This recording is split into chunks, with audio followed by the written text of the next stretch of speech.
準紅霞將會喺星期5晚進入南海，我哋會同大家分析下佢東登對香港嘅風雨影響，同埋更新3號、8號風球嘅機率評估。紅霞已經喺今日增強為熱帶低氣壓，現時佢開始發展出旋轉中心，但係雲團仍然相對鬆散。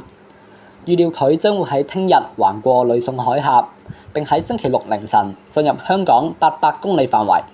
屆時天文台會考慮發出1號戒備信號。其後佢會明顯增強至颱風級別，喺星期6中午進入香港400公里範圍。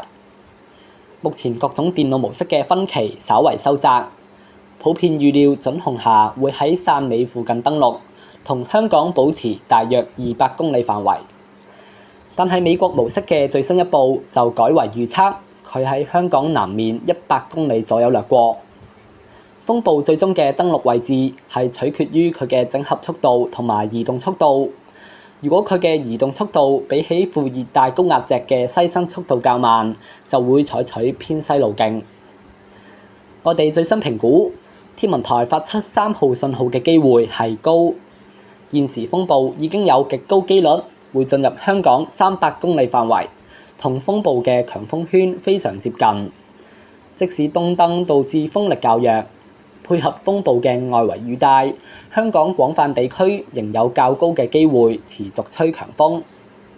至於8號信號嘅機會，由於準紅霞嘅增強速度較快，會令到佢嘅環流相對較細。歐洲模式更加預料佢嘅西北側烈風半徑只係有100公里，所以按照現時嘅主流電腦預測，8號信號嘅機會偏低。但係現時仍然唔可以排除風暴採取較預期偏西或者偏南嘅路徑，例如係美國模式所預測嘅路徑，喺香港150公里內掠過。加上偏西嘅路徑會令香港吹偏東至東南風，地形屏蔽較少，對香港嘅風力會差天共地。而喺香港嘅風雨影響時間方面，預料星期6晚至星期日朝早，香港風力會明顯上升，間中有幾陣驟雨，並伴隨住猛烈陣風。預料星期日初時，香港嘅風勢最大，普遍地區會持續吹清勁至強風，離岸同埋高地會持續吹強風，陣風有可能達到烈風下限。星期日中午風暴登陸之後，雖然核心環流係唔接近香港，但係可能會引進西南氣流，導致驟雨逐漸增多。